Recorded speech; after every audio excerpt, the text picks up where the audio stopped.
Subscribe करें और bell दबाएं ताकि कोई खबर रह न जाए।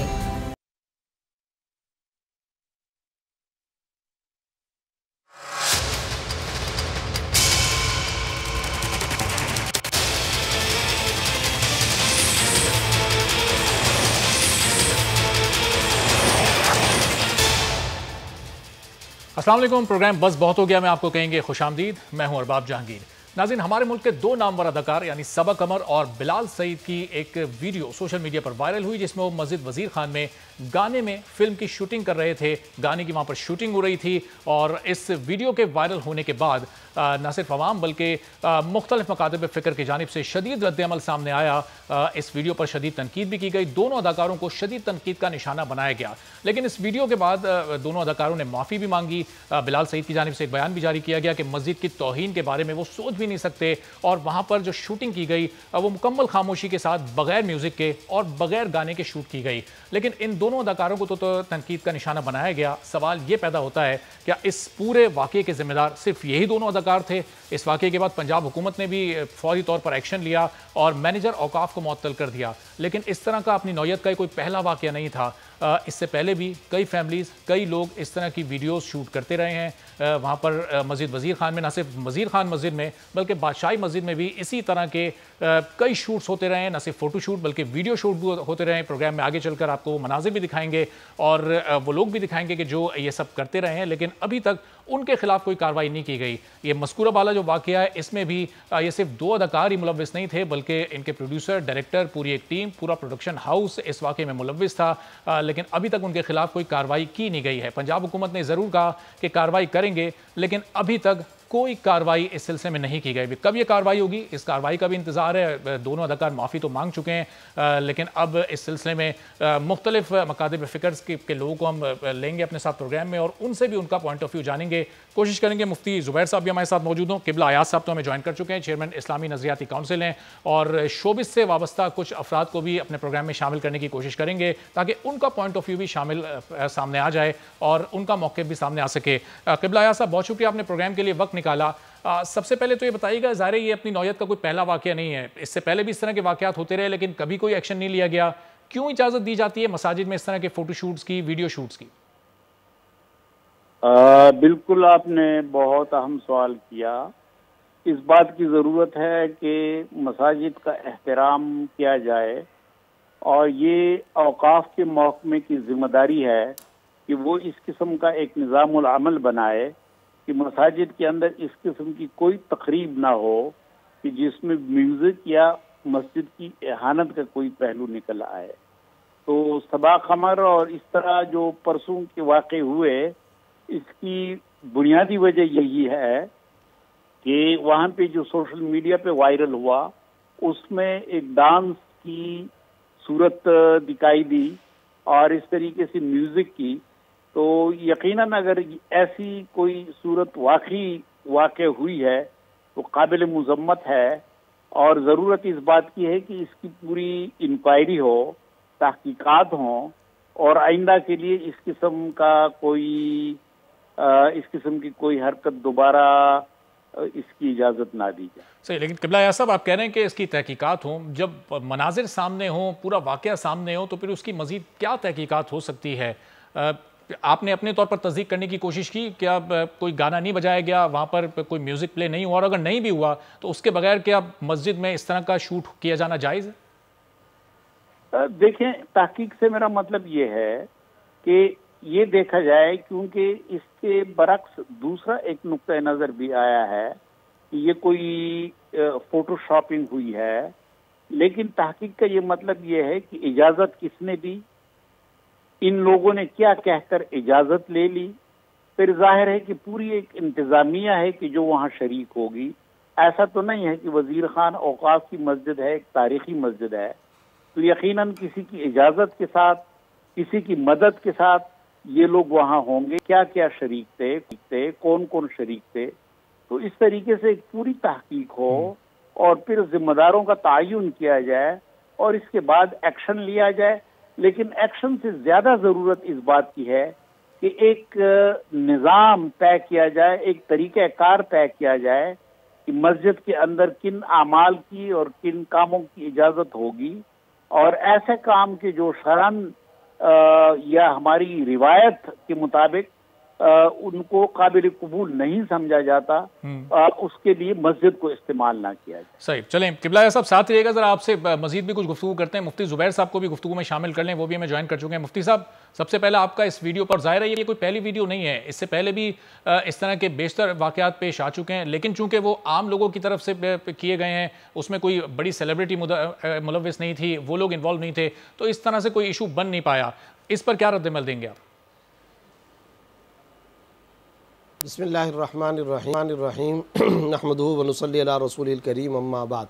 देखें, सबसे पहले वाज़ेह तौर पर यह बात समझनी चाहिए कि जो वीडियो सामने आई है, गाना, रक़्स, मौसीकी या नामहरम ख़ातून के साथ किसी अदाकार व फ़नकार का मस्जिद के अंदर जा कर के शूटिंग करना, वाज़ेह तौर पर बग़ैर किसी हीले हवाले के क्लियर कट शरई मसला ये है कि ये हराम है, ये नाजायज़ है।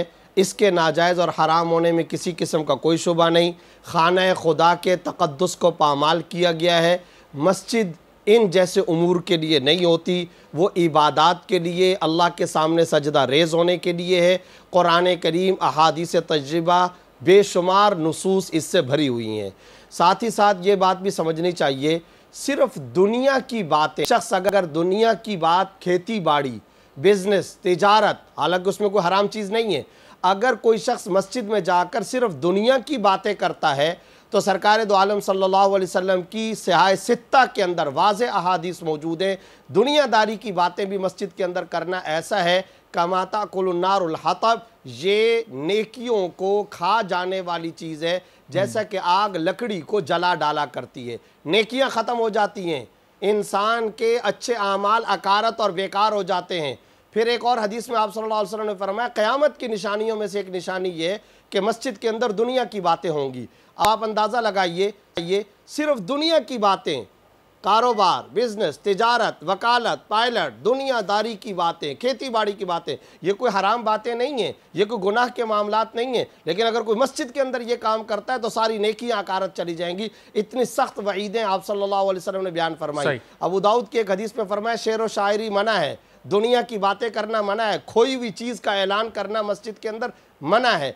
इन तमाम आयात, अहकाम, शरीयत के तमाम इन ज़बरदस्त ताकीदी अहकाम को सामने रखते हुए मस्जिद वज़ीर ख़ान के अंदर कोई अदाकार चला जाए, कोई ख़ातून चली जाए, वहाँ जाकर शूटिंग हो, रक़्स हो, या वहाँ गाने का मामला हो या म्यूज़िक का मामला हो, इसकी शरीयत में कहाँ इजाज़त हो सकती है। साथ ही साथ मशरक़ी रिवायात के भी खिलाफ, कलामी की अक़दार के भी खिलाफ है। बिल्कुल, वो हमारे समाज के अंदर जितना कुछ भी ज़वाल हो, लेकिन मस्जिद का तक़द्दुस पूरा जिन लोगों ने अमल किया उनके बारे में तो आपने अहादीस का हवाला दे दिया, लेकिन ज़ाहिर है वो बगैर इजाज़त अंदर नहीं जा सकते थे, बगैर शूट्स नहीं हो सकती। उन्होंने इजाज़त ली इंतज़ामिया से, हुकूमत से। तो जिन लोगों ने इजाज़त दी उनकी कितनी जिम्मेदारी है कि वो जानते बूझते हुए कि लोग मस्जिद में जाकर क्या काम करने वाले हैं, वो इजाज़त दे देते हैं, इजाज़त हो भी जाती है, शूट्स फ़ोटो शूट्स भी हो जाती हैं, वीडियो शूट्स भी हो जाती हैं, तो उन इजाज़त देने वालों के लिए क्या कहेंगे? बिल्कुल हराम है, नाजायज़ काम की उन्होंने इजाज़त दी है, अपने इख्तियारात से तजावुज़ किया है। वो इस्लामी ममलकत खुदादाद पाकिस्तान के ज़िम्मेदारान अफसरान हैं, क्यों उन्होंने इजाज़त दी? सोशल मीडिया के ऊपर जो बाकायदा एक रसीद और एक बाकायदा एलामिया गर्दिश के अंदर है, उसके अंदर तो ये भी तक हमें सामने नज़र आ रहा है कि जनाब 30,000 रुपये लिए गए, दिए गए। क्या इस इजारा, इस किरायादारी का मामला करना, क्या ये शरन जायज़ हो सकता है? ये भी नाजायज़ है। ऐसे तमाम के तमाम ज़िम्मेदारों की भरपूर तहक़ीक़ होनी चाहिए, कैफ़र किरदार तक पहुँचाया जाए। लाजमी नहीं होता कि उनको कोई बहुत लंबी चौड़ी कोई हम इश्तिहाल के अंदर जज्बाती अंदाज के अंदर आकर के कोई बहुत बड़ी सज़ाओं का मुतालबा करें, लेकिन बंद तो बांधना चाहिए, मुनासिब तादीबी कार्रवाई तो होनी चाहिए, ताज़ीरी सज़ा तो होनी चाहिए। प्लस मैं आज आपके प्रोग्राम के अंदर एक और बात बड़ी अहमियत के साथ कहना चाहता हूँ। डॉक्टर क़िबला याद साहब ने भी उसकी तरफ इशारा किया, लेकिन मैं ज़ोर दे करके कहूँगा, फैसल मस्जिद हो, बादशाही मस्जिद हो, गोल मस्जिद, तूबा मस्जिद हो, लाहौर, कराची, ठट्ठा, दीगर मसाजिद, आजकल हम बार बार ये देख रहे हैं, जब वहाँ जाना होता है दिल खून के आंसू रोता है। सेल्फियाँ ली जा रही हैं, नामहरम ख़वातीन आती हैं, वहाँ पर आकर के बाकायदा इस तरीके से एक दूसरे से तस्वीरें, ग्रुप फ़ोटो, पता नहीं क्या क्या, मस्जिद के तक़द्दुस का ख्याल नहीं रखा जाता। आप अरब व अजम के अंदर जाते हैं, इवन के गैर मुस्लिम ममालिक के अंदर भी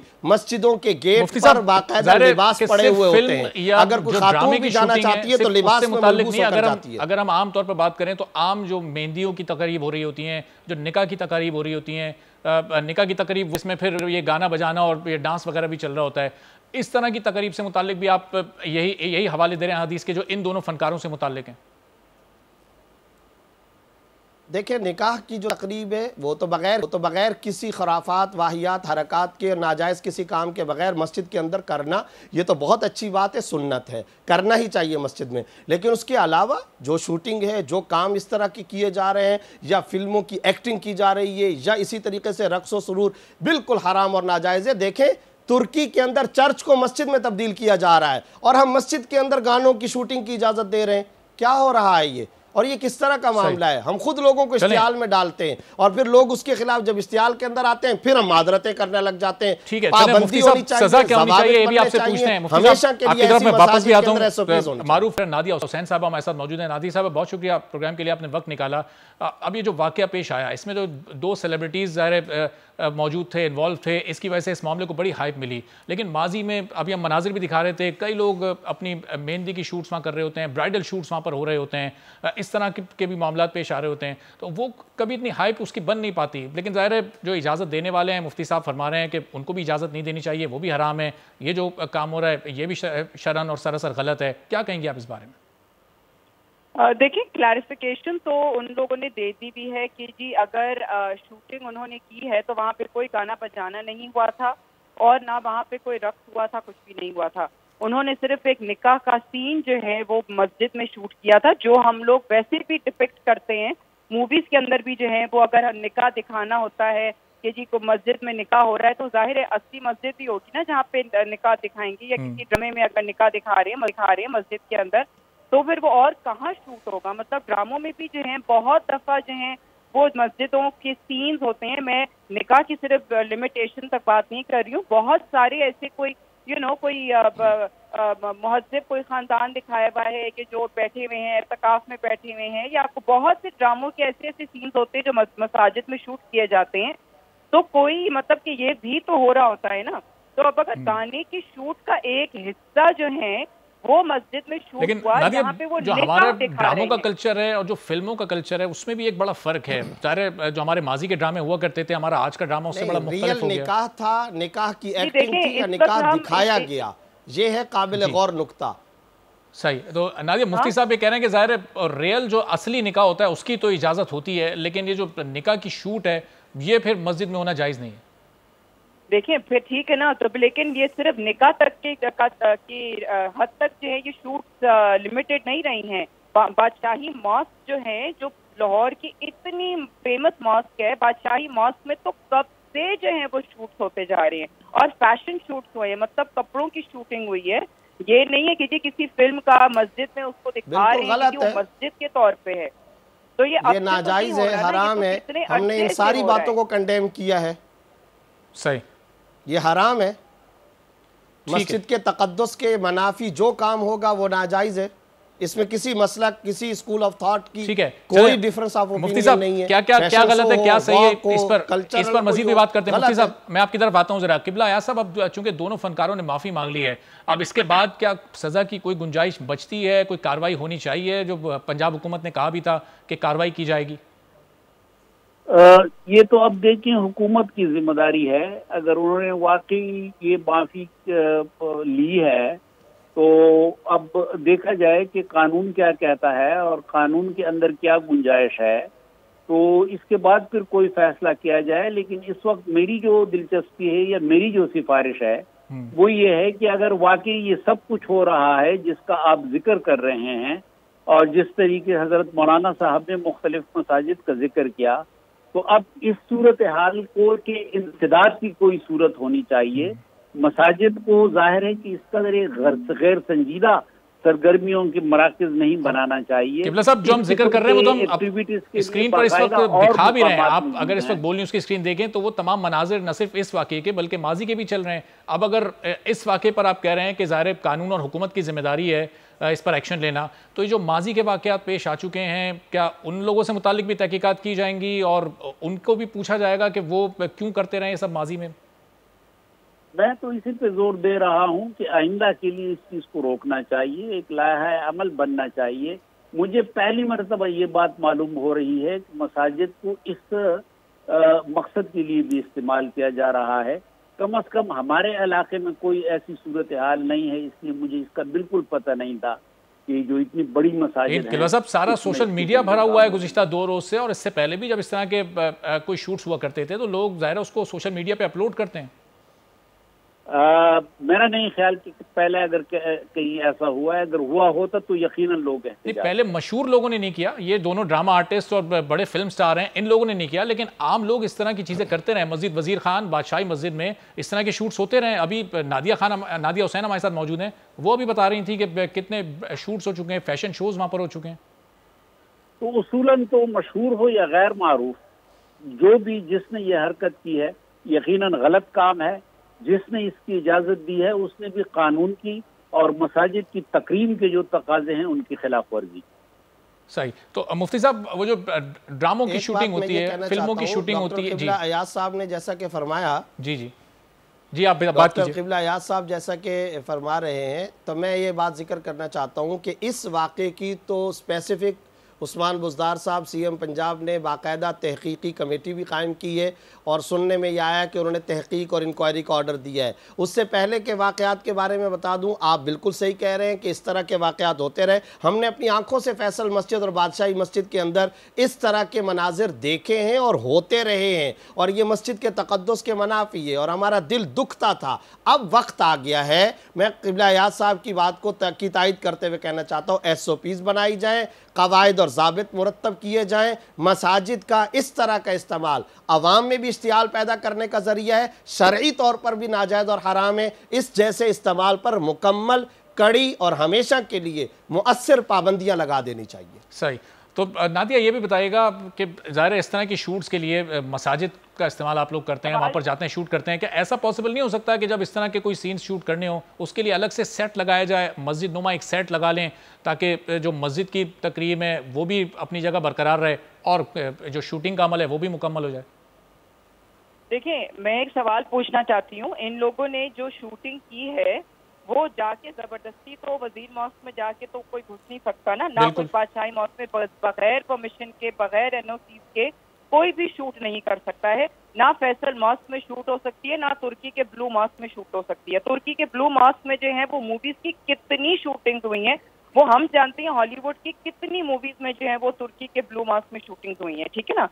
तो अगर कोई किसी लेकिन आप जब सेट की बात कर रहे हैं तो वो सेट जो है एक रिक्रिएशन और एक असली में जो है वो आपको वो ब्यूटी जो मिलती है वो आप उसको रिक्रिएट नहीं कर सकते। लेकिन यहाँ के केस में, वजीर मॉस्क के केस में, मैं इतना पूछना चाहूंगी कि जाहिर है जो ये शूटिंग हुई है उसके अंदर एक इंसान नहीं जाता है, पूरी टीम जाती है, ठीक है ना। कम से कम 15 लोगों की टीम होती है। अब 15 लोगों की टीम जो है वो अगर वजीर मॉस्क में घुस के जो शूटिंग कर रही है तो वो कोई अंधे तो नहीं थे ना वजीर मॉस्क वाले की जी वो इजाजत दे देंगे इस तरीके से। जाहिर है उनकी परमिशन से ही हुआ है ना। बिल्कुल बिल्कुल। अगर उनकी परमिशन से हुआ है, उस परमिशन के बाद जो मैनेजर थे हम तो यही कह रहे हैं कि जो इजाजत देने वाले अनासर हैं उन्होंने भी गलत काम किया। इजाजत देने वाले को भी मुफ्ती साहब गलत किया है जिन लोगों ने इजाजत दी है। मैं सिर्फ एक बात कहना चाह रही हूँ कि जी अगर उन्होंने इजाजत के तहत, मतलब उन्होंने इजाजत लेके ये काम किया है तो फिर उनको सबा कमर और बिलाल सईद को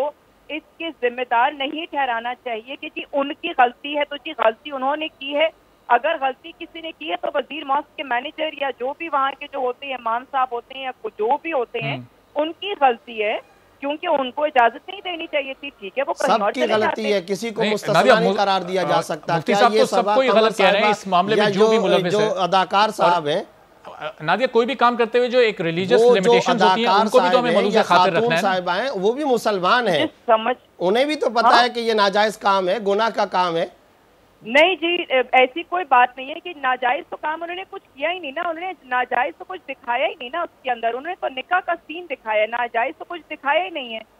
हैरान कुन बात यह है कि एक गलत काम हुआ, उस गलत काम पर खुद मुतल्लका अफराद आकर के माफिया मांग रहे हैं, कोई और वकालत सफाई कर रहा है। अरे भाई गुनाह का काम हुआ, हम कोई फांसी देने के मुतालबे नहीं कर रहे, हम ये नहीं कह रहे लटका दो, हम ये कह रहे हैं एक नाजायज़ काम हुआ, इसकी मुनासिब सज़ा, मुनासिब तहकीक होनी चाहिए। उन्होंने माफ़ी मांग ली, अच्छा काम किया है, आइंदा के लिए एहतियात करनी चाहिए, बजाय इसके कि आप उसके ऊपर मुतनब्बे करें, आप कहें नहीं उनका काम ही जायज़ था। जो तस्वीरें आई हैं क्या वो जायज़ है?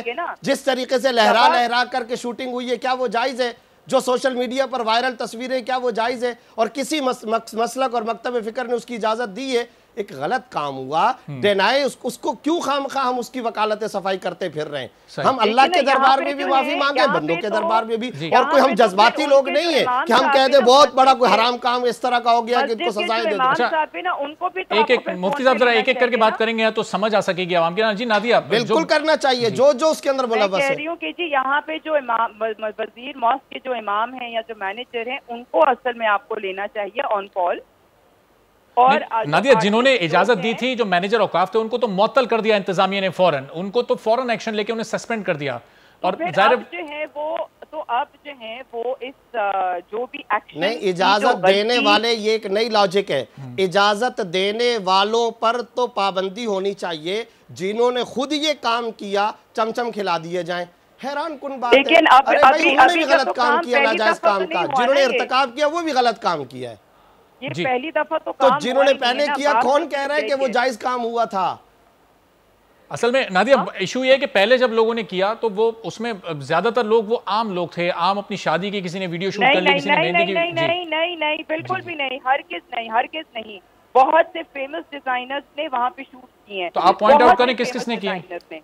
हाँ, आप पॉइंट आउट करें, आप बताएं, हमारी रहनुमाई करें किस किसने किया। सब पहले कह चुके हैं, वजाहत दे चुके हैं, चाहे कोई मशहूर बंदा हो चाहे गैर मशहूर बंदा हो, मारूफ हो या गैर मारूफ हो, जो गलत काम है वो गलत काम है। कितने नहीं, मैं बिल्कुल भी ये चीज को नहीं मानूंगी कि जी वो आम लोग थे। बहुत से पॉपुलर जो डिजाइनर्स हैं, बहुत नामवर डिजाइनर्स हैं, बहुत नामवर फोटोग्राफर्स हैं, उन्होंने वो बहुत दफा जो है वो बादशाही मॉस्क में शूट हुई है। ये पहली दफा शूट नहीं हुई है बादशाही मॉस्क में। बादशाही मॉस्क पर्टिकुलरली जो है वो बहुत नादिया साहब, मुफ्ती साहब जरा रुकिएगा, जरा किबला साहब से भी इसका। किबला साहब, अभी आप फरमा रहे थे कि आपको तो किसी एक वाकये का भी इल्म नहीं है इससे पहले कि ऐसा कोई वाकया पेश आया। नादिया हुसैन बता रही हैं कि मुतादिद शूट्स हो चुके हैं, मशहूर लोगों ने भी किए हैं, आम लोगों ने भी किए हैं, ड्रेस डिजाइनर से किए हैं, पूरे फोटो शूट हुए हैं वहां पर। आपके इल्म में नहीं है ये बात? नहीं, ये मेरे इल्म में बिल्कुल नहीं था ये बातें। मैं पहली मरतबा ये जो शूटिंग हुई है इसकी इत्तला हमें मिली, और इससे पहले मुझे नहीं था पता। बिल्कुल ये अजीब सूरत हाल है। अगर ऐसा हो रहा है तो इसके इंसदाद की यकीनन कोई सूरत होनी चाहिए। और मैं हैरान हूँ कि जिन लोगों ने ये काम किया है वो तो माफ़ी मांग रहे हैं, और हमारी ये मोहतरमा जो है नादिया हुसैन साहबा, ये इनका दिफा कर रही हैं। चलें, सही है किबला साहब, उनका अपना पॉइंट ऑफ व्यू है, आपका अपना है, वो खुद माफी मांग रहे हैं। मुफ्ती साहब का पॉइंट ऑफ व्यू है कि जिन्होंने किया है, जाहिर उन्होंने माफी तो मांग ली, लेकिन उनकी भी गलती है, और जिन्होंने इजाजत दी उनकी भी गलती है। अब हुकूमत का काम है कि वो इस पर क्या एक्शन लेती है। बहुत शुक्रिया किबला साहब, मुफ्ती जुबैर साहब, नादिया हुसैन करने के लिए। इस मामले पर आपको आगे भी नाज़रीन फॉलोअप करते रहेंगे। प्रोग्राम में एक ब्रेक का वक्त हुआ, ब्रेक के बाद जब वापस आएंगे तो chief justice supreme court justice Gulzar Ahmed की जानिब से आज मेयर कराची पर सख्त इज़हार बरहमी किया गया। उनको ये तक कहा गया कि आप घर चले जाएं, आप कराची के दुश्मन हैं। क्या गुफ्तगू हुई और क्या मामलात रहे, इस पर बात होगी एक ब्रेक के बाद।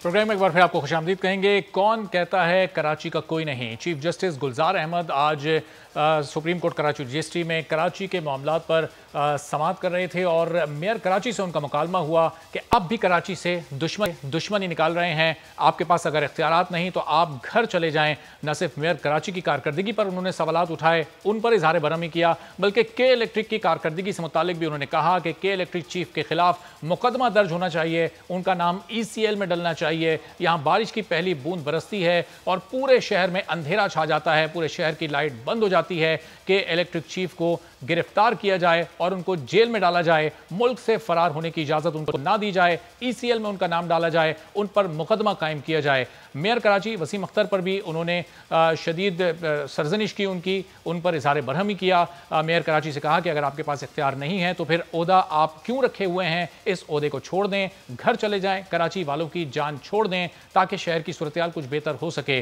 मेयर कराची वसीम अख्तर जब अदालत से बाहर आए वहाँ उन्होंने गुफ्तगू की और एक बार फिर उन्होंने यही बताया कि उनके पास इख्तियारात नहीं हैं। उन्होंने शोर मचाया, उन्होंने कराची के मसाइल उठाए, हुकूमत के सामने वो लाए, तो फिर वफाकी हुकूमत ने यहाँ नालों की सफाई के लिए NDMA को भेजा और गुज़िश्ता एक हफ़्ते पहले जो अमल शुरू हुआ था वो अब तक जारी है और जो मौजूदा बारिशें थीं उनमें हालात उन जैसे नहीं रहे जो कि माजी की बारिशों में रहे हैं। तो मेयर कराची NDMA के काम का, वफाकी हुकूमत के अमली इक़दाम का भी क्रेडिट अपने साथ ले गए, अपने पास ले गए, लेकिन अपने अमल से मुतालिक उन्होंने यही बताया कि चूँकि उनके पास इख्तियारात नहीं हैं तो वो कुछ नहीं कर सकते, इस्तीफ़ा वो नहीं देंगे, चूँकि अपनी सीट पर रहकर वो कराची वालों के मसाइल को वफाकी हुकूमत के सामने रखते रहे हैं और जो इक़दाम भी वफाकी हुकूमत की जानिब से उठाए जा रहे हैं वो इन्हीं के एहतजाज का नतीजा है। सूबाई हुकूमत इनको फंड्स नहीं देती, इसलिए ये उस तरीके से काम नहीं कर सकते जिस तरीके से लोग इनसे तवक्को करते हैं। माजी के मेयर के पास फंड ज़्यादा हुआ करते थे,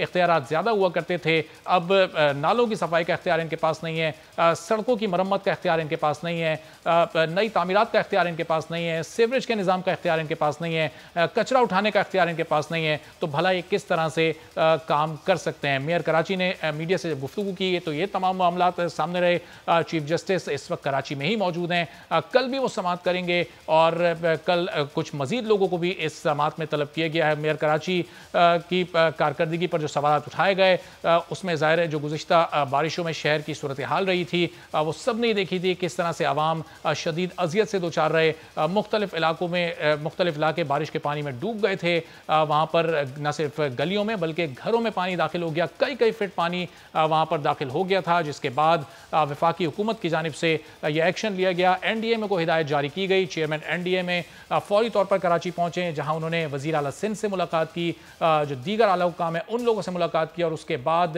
नालों की सफाई का अमल आज से ठीक एक हफ्ते पहले शुरू हुआ था और अगले 3 रोज़ तक ये जारी रहा मुस्तकिल बुनियादों पर। जिसके बाद जब बारिशें शुरू हुई तो कराची वालों ने भी ये देखा कि ये बारिशें उस हद तक तबाही नहीं लेकर आईं जिस तरह माजी में बारिशें लाती रही हैं। सिंध हुकूमत भी NDMA के आने के बाद कुछ हरकत में दिखाई दी और दावा उनकी जानिब से किया गया कि 35 नालों की सफाई उनकी जानिब से की गई है। इसी तमाम मामले अमीर जमात इस्लामी कराची हाफिज़ नईमुर रहमान साहब हमारे साथ मौजूद हैं। नईमुर रहमान साहब, बहुत शुक्रिया आपने प्रोग्राम के लिए हमारे वक्त निकाला। अब ये जो सूरत हाल रही है, चीफ जस्टिस आए, ज़ाहिर है आप भी के इलेक्ट्रिक के मामले को लेकर अदालत जा चुके हैं, कई बार एहतजाज भी कर चुके हैं, हफ्तों महीनों से आपका ये एहतजाज चल रहा है, लेकिन दीगर जमातें आपका साथ नहीं देती। आज चीफ जस्टिस ने भी वही बात की कि मेयर कराची उनके पास इख्तियार नहीं है तो ओहदा छोड़ दें, वो ओहदा भी नहीं छोड़ते और काम करते भी दिखाई नहीं देते। अब कराची की हालत कौन सुधारेगा? बस देखें, कराची की हालत तो कराची के अवाम सुधारेंगे कि वो सही लोगों को मुंतखब करें। और मैं आपको साफ साफ बात बता रहा हूँ कि जमात इस्लामी के अलावा कराची का मसला कोई पार्टियों में से कोई हल नहीं कर सकता, कोई नहीं कर सकता उसकी। और आप सबको आजमाइए है, कुछ कहने की जरूरत भी नहीं है। आप मुझे बताइए, पीपल्स पार्टी क्या कराची का मसला हल करेगी, जो कराची को कुछ देना नहीं चाहती, कराची से कुछ देना चाहती और कराची को कोई इख्तियार देने की कोशिश करते हैं और जो इख्तियार है वो भी छीनना चाहते हैं। क्या ये MQM करेगी जो 30-35 साल से ज़ाहिर मौजूद है और जो अगर ये सालों के अंदर कब्जे हैं और उसकी वजह से पानी क्लियर नहीं हो रहा और अगर जो है वो जो बजट इनके पास मौजूद है उसको वो खर्च नहीं कर रहे और जो 150 गाड़ियां सिर्फ डिस्ट्रिक्ट सेंट्रल के अंदर है और वो कचरा नहीं उठा रही हैं और पर्चियां चल रही हैं और 26 अरब रुपए सालाना का बजट KMC का है और वो भी खर्च नहीं हो रहा और DMC का अलग बजट है वो भी नहीं हो रहे, तो जो इख्तियार उनके पास है उसके मुताबिक काम नहीं हो रहा है। लेकिन वसीम अख्तर की गाड़ी पे कोई कंप्रोमाइज नहीं है, वो अगर करोड़ों की गाड़ियों में घूम रहे हैं इनके DMC के लोग और मेयर, तो उस पर कोई कंप्रोमाइज नहीं है। तो जाहिर है ना एमक्यूएम मसला हल कर सकती है, न पीपल्स पार्टी। पीटीआई का तो खैर कुछ कराची का पता ही नहीं है। उनके 14 एमएनए और एमपी अगर 30 हैं तो उनमें से 80% तो डिफेंस में रहते हैं, वो खुद डिफेंस के मामला को नहीं जानते, तो कराची के बारे में क्या जानेंगे। अभी अली जैदी टार्जन बन के आए थे तो पिछले साल उन्होंने सारे नाले साफ कर दिए थे, और पहली बारिश जब छोटी सी हुई तो इन्होंने कहा देखो नाले पानी इसलिए नहीं भरा कि मैंने पिछले साल नाले साफ कर दिए थे। अब आप मुझे बताइए जो पानी भर रहा है तो अब अली जैदी के साथ क्या किया जाए। तो ये मजाक और ये सोशल मीडिया और ये कराची के लोगों के साथ खेलना, अमल के साथ। लेकिन हाफिज साहब, क्या वाकई इस वक्त मौजूदा हालात में क्या मेयर कराची के पास वाकई वो इख्तियार नहीं है, वो जो वो बताते हैं कि इख्तियार अगर नहीं है ना, तो उसके लिए तो हम भी कहते हैं कि कराची के पास सारा इख्तियार होना चाहिए और मेयर को एम्पावर होना चाहिए। लेकिन हमारा सवाल वसीम अख्तर से उस इख्तियार के बारे में नहीं है जो उनके पास नहीं है। हमारा सवाल वसीम अख्तर से उस इख्तियार के बारे में जो उनके पास है। जिस डीजल की पर्ची गाड़ी के लिए निकलती है और कचरा नहीं उठता, उसका सवाल हम कर रहे हैं। जो उनको मिल जाता है, जो पैसे उनके पास होते हैं, जो चार्ज पार्किंग जिसको नेमतुल्लाह खान ने 0 कर दिया था, इन्होंने तो दोबारा अप्लाई कर दिया, तो वो तो पैसे इनको मिल रहे हैं ना। जो इनकी डीएम, लेकिन वो तो ये कहते हैं फिर वो ज़ाहिर है तनख्वाहों की मद में, इदारों की मेंटेनेंस की मद में वो तो खर्च हो जाते हैं, वो तो नाकाफी है इस काम के लिए। जो इनका केएमसी का बजट 26 अरब रुपए एवरेज हुआ है साल का, 104 अरब रुपए ये, जिसमें से आधा बजट डेवलपमेंट का बजट है। और वो बजट मैंने नहीं बनाया, ये बजट वसीम अख्तर ने बनाया है, तो ये सोच के बनाया है ना। हाफिज साहब, किस चीज की डेवलपमेंट का बजट है? डेवलपमेंट तो कहीं नजर नहीं आ रही है। तो यही तो बात है ना कि हम वसीम अख्तर से उन पैसों का सवाल नहीं कर रहे जो पीपल्स पार्टी ने हड़प कर लिए। हम तो उन पैसों का सवाल कर रहे हैं जो वसीम अख्तर के पास हैं। हम उनकी डीएमसी से, उनके रेहान हाशमी से, उनके मूवी से, उनके वगैरह वगैरह जो लोग हैं, उनसे उन पैसों का जवाब तलब कर रहे हैं कि जो पैसे उनके पास हैं। तो हाफिज साहब, अभी जो बजट इनके पास है, जो इख्तियार इनके पास है, उसको इस्तेमाल करते हुए ये शहर में क्या क्या बेहतरी ला सकते हैं? इस शहर के अंदर कम से कम झाड़ू तो मिल सकती थी ना। इस शहर में छोटे नाले तो साफ हो सकते थे ना। आप मुझे बताएं, नॉर्थ नामाबाद है मिसाल के तौर पर, या फेडरल भी एरिया है, या नॉर्थ कराची है, इन सब इलाकों में एक नालों का सिस्टम मौजूद है। इन नालों के ऊपर अगर कचरा जाता है, इन नालों के अंदर अगर सीवरेज का पानी जाता है, तो ये कौन डालता है? ये कचरा क्यों? इसलिए कि हर यूसी में 20-25 लोग मौजूद हैं। पूरे डिस्ट्रिक्ट सेंट्रल में 1500 के करीब लोग मौजूद हैं, 2500 के करीब लोग मौजूद हैं। ये लोग अगर झाड़ू भी दे रहे हो तो सफाई हो जाए, और इनकी 150 गाड़ियां वाकई कचरा उठा रही हो और सिर्फ डीजल की पर्चियां ना बन रही हो, और इनकी पार्टी की तस्कीन नहीं ऐसी ना हो कि जो चेयरमैन है वो देखेगा फला मामला को, और जो वाइस चेयरमैन है वो देखेगा कचरे को, और दोनों में कंपटीशन पे लोगों के अंदर कि कौन ज्यादा पैसे बनाता है। तो अगर ये मामला पार्टी के अंदर ना चल रहे हो तो वाकई कचरा तो कम से कम उठा देंगे ना आप, कम से कम झाड़ू तो लगा देंगे ना। अगर ये काम भी नहीं हो रहा तो ये सवाल तो हम इनसे कर सकते हैं ना कि भाई इसका जवाब दीजिए आप। और हाफिज साहब, के इलेक्ट्रिक के खिलाफ कर रहे हैं, के इलेक्ट्रिक के खिलाफ आप बड़ी मौसर एक अरसे से मुहिम भी चला रहे हैं, एहतजाज भी करते रहे, अदालतों में भी आप लोग गए। अब चीफ जस्टिस भी वही बात कर रहे हैं कि इलेक्ट्रिक चीफ को का नाम ECL में डाला जाए, उन पर मुकदमा बनाया जाए, उन्हें जेल में डाला जाए। अब कुछ उम्मीद आपको पैदा होती दिखाई दे रही है? चीफ जस्टिस अब जब चले जाएंगे फिर उसी तरह सब मामूल के मुताबिक चलता रहेगा? देखें, उम्मीद तो ये पैदा हुई है कि अब इसको कम से कम मौजू बनाया जाएगा। अब वो कल आएंगे, जो इनके CEO हैं वो ऐसी ऐसी कहानियां देंगे और जिस तरह करने की कोशिश करेंगे चीफ जस्टिस साहब को। मेरी तो दरख्वास्त की होगी चीफ जस्टिस साहब से कि सीधा कौमी तहवील में दें, इसका लाइसेंस मंसूख करने का ऑर्डर जारी करें, इसलिए कि उन्होंने कोई कमिटमेंट पूरी नहीं की। ओवर बिलिंग के जरिए से सैकड़ों हजारों अरब रुपए हमारे खा गए, और इस वक्त इनके ऊपर विफाकी इदारों की लायबिलिटीज जो है बेशुमार है, कई सौ अरब रुपए की है, और इनको पीटीआई की गवर्नमेंट 100% सपोर्ट कर रही है। इस वक्त गवर्नर हाउस इलेक्ट्रिक का second headquarter, second head office बना हुआ है। सारी मराहत लेने के लिए वो गवर्नर हाउस जाते हैं, इनको गैस मिल जाती है 190 के बजाय 290 MMTFD। लेकिन हाफिज साहब, ये पीटीआई के रहनुमा जब लाइन कभी आते हैं, फोन पर बात करते हैं या प्रोग्राम्स में आते हैं, तो वो तो हमेशा इस पे के इलेक्ट्रिक पर तनकीद ही करते दिखाई देते हैं। ज़बानी कलामी तो वो बहुत करते हैं, उन पर तनकीद। उनकी सारी तनकीद इसलिए होती है कि उसके नतीजे में के इलेक्ट्रिक को मजीद मराहत मिल जाए। ये के इलेक्ट्रिक के खिलाफ बोल ही नहीं सकते, क्योंकि के इलेक्ट्रिक की जो कंपनी है अबराज, जिसने इनको पार्टी में फंड दिया है, और ये इसको इनकार करके बता दें कि नहीं दिया। कितने यार फंड तो सब देते हैं, 22 फंड सब देते हैं, लेकिन जिससे फंड लेते हैं उसको। लेकिन हाफिज साहब, उन्होंने तो के इलेक्ट्रिक के दफ्तर के बाहर धरना भी दिया था।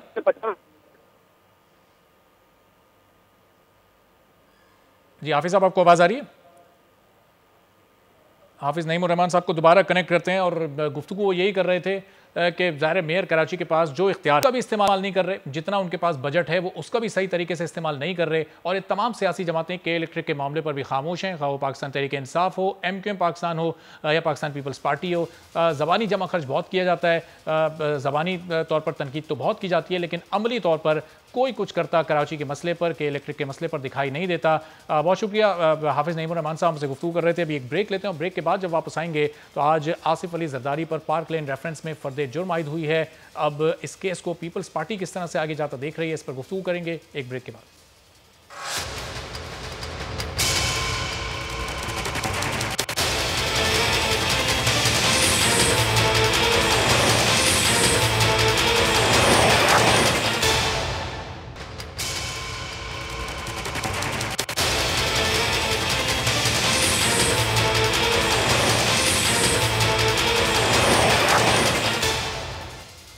ब्रेक के बाद आपको खुशामदीद कहेंगे और आज पार्क लेन रेफरेंस में साबिक सदर आसिफ अली जरदारी पर फर्द जुर्म आयद हो गई।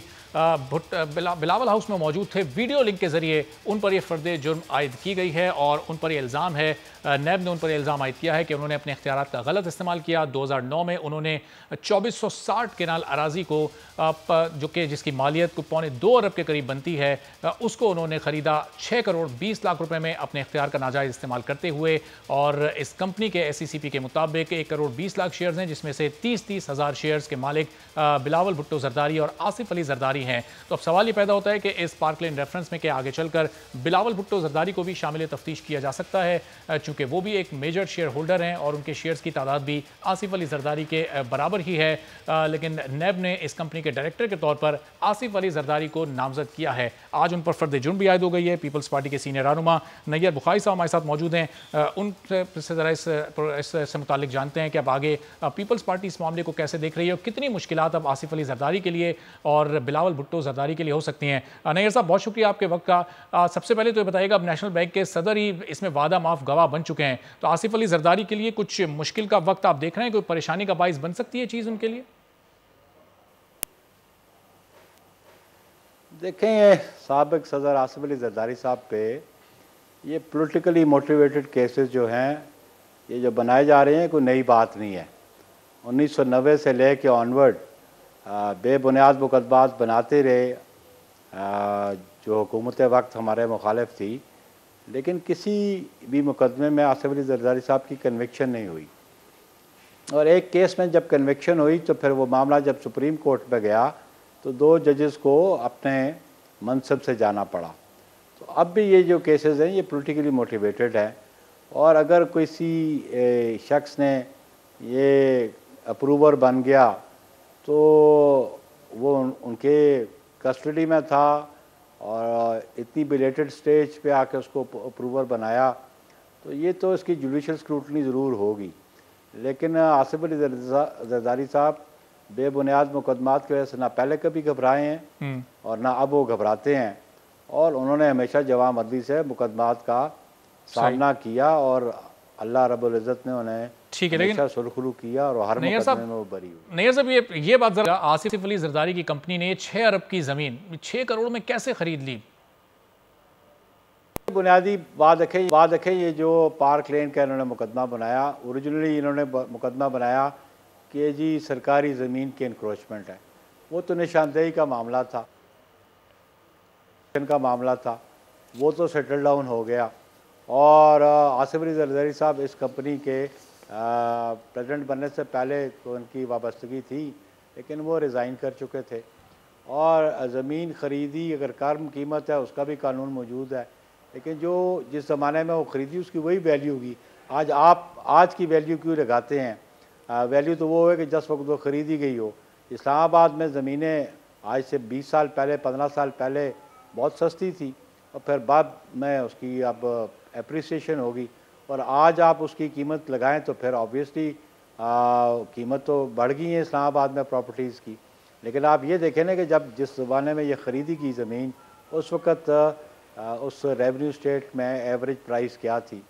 तो ये हम समझते हैं कि हमेशा आर्म ट्विस्टिंग के लिए और सियासी मुखालफत की बुनियाद पर ये मुकदमे बनाए जाते रहे हैं, और इन मुकदमात का भी वही अंजाम होगा जो साबका मुकदमात जरदारी साहब के खिलाफ बने, वो जो अंजाम लेकिन उनका होगा। नैयर साहब 1997 में भी एक इसी तरह का केस जरदारी पर बनाया गया था जब एहतसाब ब्यूरो के सरबराह सैफुर रहमान साहब थे, फिर वो अदम सबूतों की बिना पर, अदम शवाहिद की बिना पर उसको बंद करना पड़ गया था। ये वही केस रीओपन हुआ है या ये कोई और केस, नया केस है?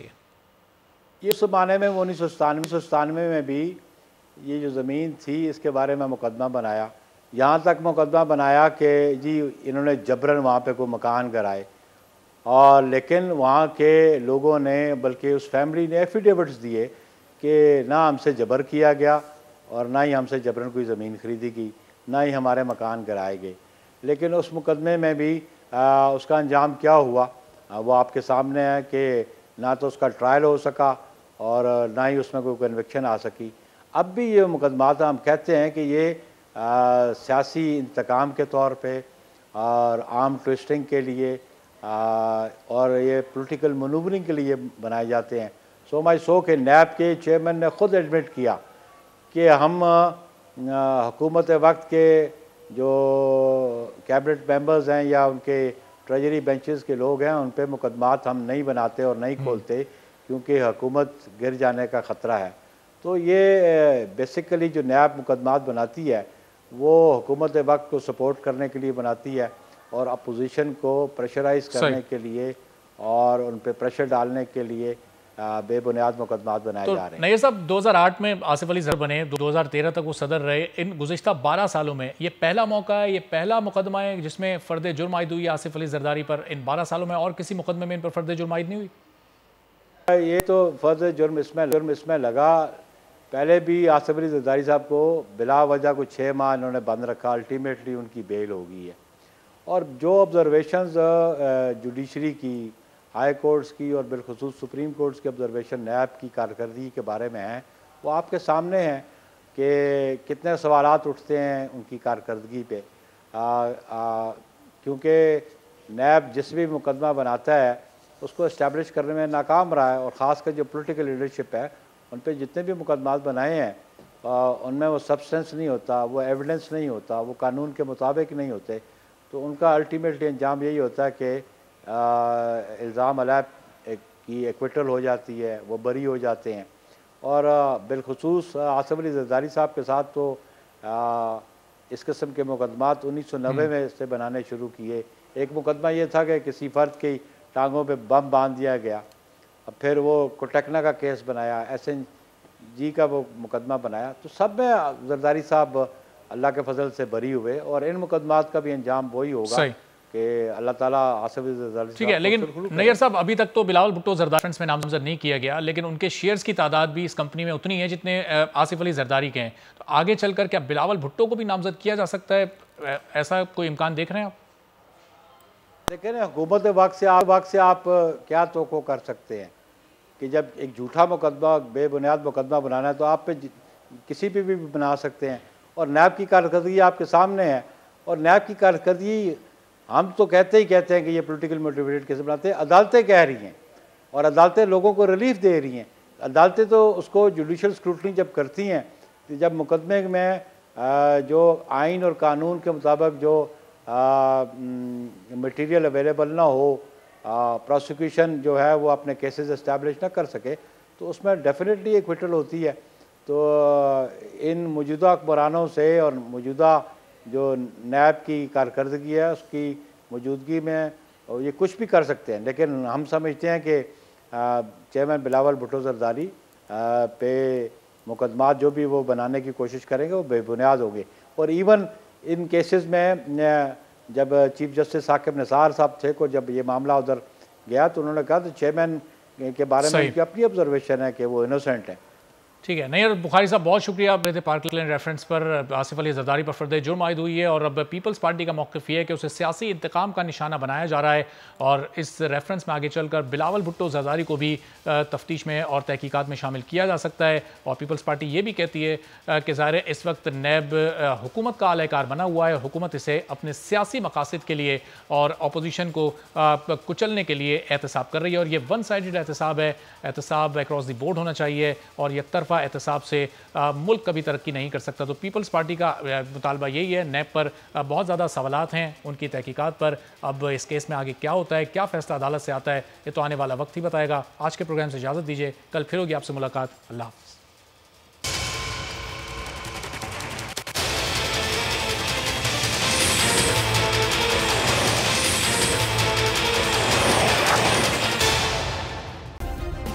सब्सक्राइब करें और बेल दबाएं ताकि कोई खबर रह न जाए।